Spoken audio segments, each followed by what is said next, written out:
This is if Carlsberg made panels, this would be it, wouldn't it? So guys, and I've picked these guys out because they've all had, for very different reasons, exponential growth. I want to pick on each of them for different reasons because I know each of their stories is going to resonate. But first of all, just before we start, can you please just give us a snapshot, monetary value from to where? Where are we at? Starting with David. So in 3 years, we've added 1.4 million. 2 million. To not owning an agency to 4 million. We've done 4.7 million of additional revenue in 2.5 years. That's amazing. We only did 1.4 million. I'm going to start off with Rhiannon. What was your role? Because you weren't even a business owner before you started this journey. So the guys who's thinking, but I'm only small, I've only just started, blah, blah, blah. You weren't even a business owner. You were an employee. So what role were you in? So I was Sophie's pain in the backside. Tenancy manager, head of tenancy department, maintenance, out of hours, cleaning up stuff and doing all the stuff that we shouldn't have been doing. So you've gone from tenancy manager to owning a £4 million business in how long? 2022. We all know you love acquiring businesses, but when you acquire a business, how much revenue do you expect to add from the optimisation phase? If you look at when you acquire a business, there's money made in two places. You acquire the business, it adds revenue. So you buy a £100,000 business, you have a £100,000 additional revenue. What you want to then do, phase two of that, is to optimise that to a £200,000 business, let's say. So there's two phases to it. So I just want to ask you, because I know you're Mrs. Acquisitions Queen, what revenue do you expect to add? Well, the first challenge is to make sure that you get to the retention target at the end of the first year. You shouldn't change much because you don't want landlords leaving. You're just looking to break even on that revenue. You're building the blocks to then optimise the minute that year ticks over. We try to look for 25 to 30% growth on it. From the first year or first purchasing it, we're looking at adding in the contractor commissions, doing rent increases because a lot of agencies aren't doing the rent increases. So the landlords are happy that we're increasing their revenue. We haven't changed anything, but our revenue increases because we're doing the rent increases and looking across the board, rewriting the terms of business for new clients immediately. So that growth, and then putting in a marketing budget so that the marketing kicks off for that portfolio straight away. So as a percentage? 30%. About 30% in year two? Yeah. So you get the value of the business, you get that revenue, and then you increase 30% in year two? Yeah. Fantastic. So David, talk to me. You're a family-run business, and I know from your story that, and this will relate to people that are in family-style businesses, you were quite nervous about taking over your business, weren't you? So just firstly, where were you? What was the business like, and what is the business like now, and how have you changed in that process? So I took over the business from my dad. He was the MD, and to be honest, I didn't really know what I was doing straight away. My mindset was open. Our business was very much, we just did lettings and management, and we'd made the same profit every year, which was around 10%. Turnover was static. We were adding new landlords, but we were also losing the same amount of landlords out the back as well. We didn't really know what to do to grow, but we came here and it was like, wow, there's a lot you can do to grow your revenue. And how would you say the business is different now as a business to what it was before? It's completely unrecognisable. Many years ago, the business, it was very much admin-based, which is very important, obviously, compliance, but there was no sales aspect to it. I was arguably the only salesperson in the business because I did all the valuations back then. Now, it's like the Wolf of Wall Street. It's literally, there's just people doing deals, making outbound phone calls, making the phone ring. We've got funnels for everything. It's a completely different place, unrecognisable. That's amazing. That's really amazing. Passenger James, I can remember a conversation I had with you right at the beginning, and you were very, what's the word? You were very confident, and I could tell you were a strong salesperson. You go, yes, we're doing this, and I'm doing well, and I'm doing this, and I'm doing that, and I'm doing the other. But then you started telling me all the things that you were doing, which was the listings and the viewings and the marketing and staff and this, that, and you had staff, but you were doing everything yourself. The biggest thing I think for you was letting go. How did you do that? Because I know there's going to be people thinking, but I'm the only person that can do that. How did you make that leap from doing all of that to letting go? The process was kind of twofold, really. It started by achieving the additional revenue. And you might recall when I sent you a message late one night. This was to do with the pay prop chart of our income. And it was the income we generated from making the initial changes to the business for increasing management fees and charging for inspections and this kind of thing. And the first catalyst for me stepping back away was the space and time that the additional revenue created for me. So I didn't have to focus on generating enough revenue to pay the bills, because that was being catered for by the management charges and the inspection charges. So suddenly I could focus on the business and working on the business rather than in it all the time. So that's a really good point, and I think a lot of people would say that as well. The first thing is to create the air, isn't it? The space to breathe, the money. If you can give yourself an extra 5k a month, 10k a month, whatever, by squeezing the juice, which is an administrative function, doesn't take a lot of work, you can then have that space to then employ someone, outsource, do whatever you need to do, to then let go. So for you, it was the money that came first. Indeed, yeah. And I was chatting to a lady about the same thing, which that was the catalyst. That was the thing that gave me the time to focus on moving the business forward. Because without that, I wasn't able to do that. And it was, don't get me wrong, we were able to increase our management charges because they were pretty low. They were embarrassingly low. And we were able to charge for inspections because we were doing 960 a year for free, quarterly. Just crazy. And that was the big change, because it gave me the space. And then I was able to look at optimizing the business and stepping away and so on. If we go to Robert, please. You have really interesting stories. You had 80 properties. You went on the acquisition trail. You got all these properties, all this business, and you got yourself into chaos. And I'll ask you the question, if you were to do it again, because there'll be people in the audience in that exact position, would you do it exactly the same, or would you do anything different? Definitely very different, without doubt. I think we kind of ended up there by accident, and we went on the acquisition trail, and then it got to breaking point when essentially we had 4 different businesses that weren't joined up. And I think the thing we do differently is make sure that we kind of had our identity sorted before we went into that journey. So if you're trying to do integration and bring businesses together, what are you actually bringing them to? You know, what have you got absolutely nailed down?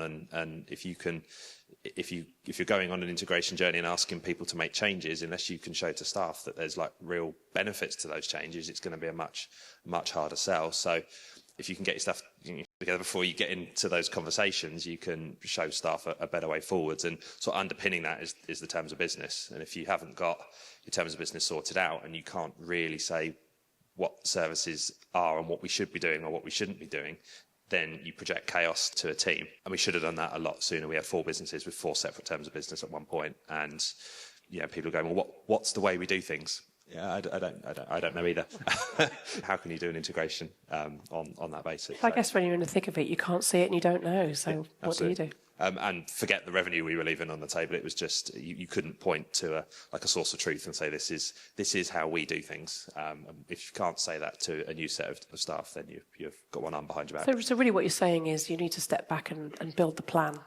Yeah, build the plan, build a and plan, then follow get a the platform, plan. and then yeah, you can bolt onto that, working out what your business is 4 acquisitions in. Yeah. No, you've done some great talks for us, Robert, on restructure. It's really interesting. Thank you. So, Maxine, you've been in business how long? 20 years. 20 years. Now, you are typically somebody that would just say, I've been doing this 20 years, Sally. I've done everything. I don't know what you can show me. But how is your business different now to what it was? Because when we met, you already had a phenomenal business. So yours was about squeezing and modernising and really getting it to give you what you wanted out of the business. So how has that business changed since you started on this evolution journey? I'd say phenomenally. From my point of view, when we first came to the boot camp, I think I was very arrogant in thinking, well, I've got a fantastic business. What can you show me? Within around about half an hour, you sort of go, shit, okay.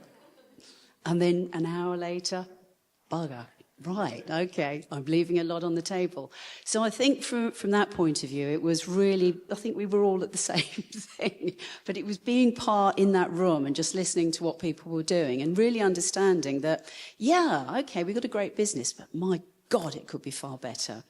And from there, then it was really a case of mindset change. And this has been spoken about a lot, but it really was a mindset change in saying, okay, you can do something different. You can do this a different way. You need to value what you do. You have phenomenal knowledge. You need to be charging for that. Just like a solicitor does, just like an accountant does. But as a letting agent, we go, well, that's what we do, isn't it? So from there, it was mindset, my mindset. And then, I suppose in some respects, the hard part was getting the team on board because they weren't part of that same journey. And I think they found it very difficult when, you sort of come back into the business and it's like, we're going to charge for visits. And it's like, well, wait a minute. But that's part of the management fee, isn't it? And it's just trying to get that value over to sort of show that was the start. And then we started on our journey with regard to VAs. Again, the idea picked up within the ARX community. We've now got 6 VAs, all in the Philippines. What that's enabled us to do is to, over the last 2 years, we've increased our UK salaries by 43%. We've increased the capacity for actually doing work by 18%. And yet we're paying a bit more, but the service we'll be able to give is much, much better. And again, it was just changing that mindset on how you actually work with someone who's overseas. We made some big mistakes. It wasn't an instant thing, but it was learning by those mistakes, and it was getting the people on board. It was understanding what we were doing. It was understanding that you were dealing with very, very competent people. You just had to show them a different way of doing it. So our business is phenomenally different now. We have a weekly meeting. We've got a third of our team on the screen. Things like that. So that's really the way that we've changed. We've had this quite a lot where the younger generation have come in and taken over from the fathers, the mothers, the parents, etc. It's very difficult, isn't it, this taking over the business that's always been like this, it's always done this way. And there's also an element of fear of, am I good enough? And I know you talked about imposter syndrome in your story. How did you, I don't want to use the word sell it to your dad, how did you take over? What I'm trying to get at is, you had to show him that you were able. You had to show him that you were capable. He had to believe you, and he had to let go. How did that go? Was it because you had new ideas, or what was it? What made that happen? Yeah, so I had new ideas, and I think one of the first things that we did when we joined the Agent Rainmaker community is that we did the monthly margin increase, and we increased all of our fees. And I remember coming back from Agent Rainmaker Live and going into the boardroom and saying, look, we're going to put all our fees up by 2%. And the reaction was, you can't do that. Everyone will leave. Why don't we do 10 a week, 10 landlords a week? At the time, we had about 500 fully managed properties. So that would have taken, a whole year to put that up. It was, no, you can't do this. And I basically said, we're doing it. And we did it. And we also rewrote all of our terms and conditions with our contractors as well at the same time. And the next month, £8,500 more revenue came into the business, and that was pure profit. And that's £100,000 a year. Money you didn't have before. No. So suddenly it was like, hold on, this works, and then it gives you the leverage and the the inspiration and the motivation to do more. So that was almost the turning point where it was like, actually, I think we can do this, and I think it's a big mindset shift. You've got to believe that you can do it. And I think being part of the community really helps that. Obviously, there's plenty of people in this room who have done exactly that. And they'll all tell you the same thing. Nobody leaves. Wow. So it's very, very powerful. So what does ARX mean to you? Wow. Well, personally... Because you've been in... 3 years. 3 years. So I came to Agent Rainmaker Live 3 years ago. And you joined at Agent Rainmaker Live 3 years ago. Correct, yeah. So from a business point of view, it's added £1.4 million to the business, which is awesome. And it's a completely different business now. My day-to-day looks very different. 3 years ago, I'd be the one running around doing the valuations. I'd be going and topping up card meters when they run out of juice because I had the company credit card, things like that. And now, I very much see my role now as like the R&D person. I've got this obsession with learning. So I'll come to events like this, I'll attend webinars, watch things, listen to podcasts constantly, and then bring that back into the business and then coach the team. And it's been something that was a bit of a blocker for us a couple of years ago was me, and that I was very much still involved in the day-to-day. So I had to get out of my own way, step back, elevate others, and that's been a big turning point for us. And actually, if you're, as a business owner, if you can have a business that almost runs without you, that's very powerful. And I've got a confession to make. 3 years ago, I was a letting agent, and I would say now I'm not a letting agent. I'm a business owner, and that's massive. It is. Personally, it's changed my life. I mean, I earn more than I did 3 years ago. I bought a nice house a year ago. I wouldn't have done that if I hadn't come to this event 3 years ago. It's interesting, And isn't that's it? true. Sliding doors moment. Yeah. Rhiannon, just pass the microphone to Rhiannon for a second. Now, you joined at Agent Rainmaker Live in 2022. Yeah. Is that right? Yeah. And I can remember you being over here, being all excited and jumping up and dancing and doing all that sort of stuff, because you'd literally signed the papers to your business before you came, didn't you? Yeah, you guys witnessed the purchase documentation for us. I and then we scanned it in at the hotel and emailed it back to the solicitors. And the first decision you made as a business owner was to join ARX. Yeah, because we'd had to take out finance to do our management buyout, and we needed to make sure there was money there to make sure that gets paid back. That was quite a big decision, because you'd already bought the business and then you went and paid for ARX as well. Yeah. You're going to face. There was barely enough money in the account. So 3 years on, what would you say ARX for you? Yeah, so I mean, it's been a 3-year whirlwind for us. The acquisitions just came coming through our doors. We had a year of settling in. We've moved to a new office. We've been able to pay the staff decently. As we've acquired some great staff as well, built our senior team. So again, like David, I'm not a letting agent anymore. We're business owners. I mean, I go along with these mad ideas, and Sophie and Charlotte just clean up the mess behind me, but that's why you have to be in a team. And personally, this year for us has been a bit of a nightmare year. But if we were on the tools, I wouldn't have been able to because I have really not worked for 6 months apart from the acquisition stuff. And I wouldn't have been able to do that if we hadn't done that mindset. I'd have been doing inspections and payroll and all of that business. But because we've been able to come off the tools, I haven't had that. And we've had the team to pick it up, and we've seen the value and the growth in the team because of what's happened this year. So it has been phenomenal, and the backup from the community and all these guys. And you guys are all still ARX members? Yes. Yes, years in. People now renew in 3 and 4 years. People stay forever. It's like once you're in, that's it. I can remember James speaking to me a few years ago. I need to renew for 2 years because then I know that I'm going to get everything done. I remember you saying that. So go on, James. Why did you renew? Just tell us. You're the only person ever to have renewed for 2 years, by the way. Yeah, you're the only person to say, I want 2-year renewal. So why? Because I set myself a goal, or set myself a target of achieving £1 million in 3 years. And I felt, based on the first year, that it was attainable.